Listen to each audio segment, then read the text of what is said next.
छत्तीसगढ़ी गाने देखने के लिए हमारे YouTube चैनल को सब्सक्राइब करें और नए अपडेट्स जानने के लिए बेल आइकन के बटन को क्लिक करें।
नसीली नैना सुन तो ये भूल कहना तोर नसीली नैना निंदिया उड़ा के मोर दिल चुराए तैना निंदिया उड़ा के मोर दिल चुराए तैना सुन तो ये मोर सजना निक निक तोर बैना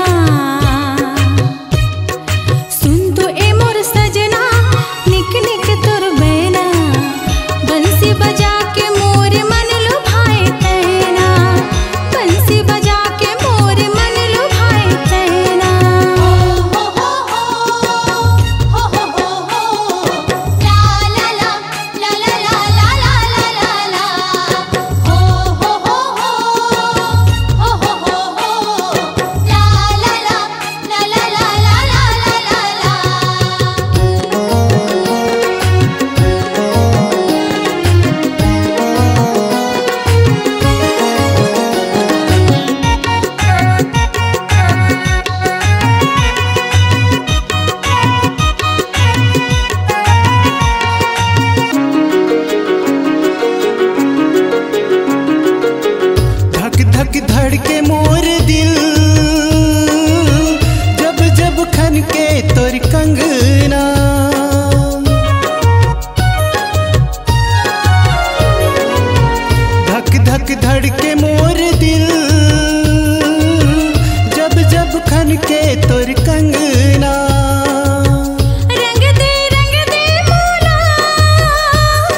भूल कहना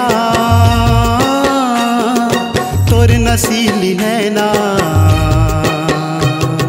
सुन तो ये भूल कहना तोर नसीली नैना, निंदिया उड़ा के मोर दिल चुराए तैना, निंदिया उड़ा के मोर दिल चुराए तैना।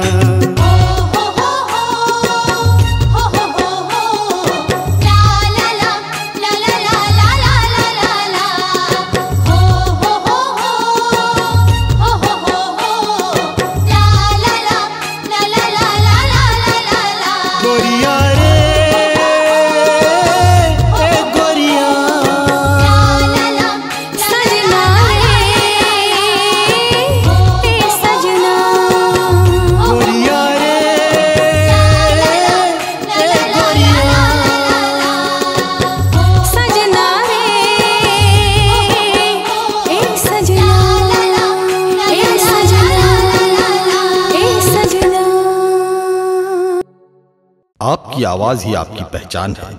यदि आप अपनी आवाज को एक नया आयाम देना चाहते हैं तो चले आइए मल्टी ट्रैक डिजिटल रिकॉर्डिंग के लिए AVM audio video studio, Khamtarai, Raipur. Mobile number 9301523929 और 7869646201।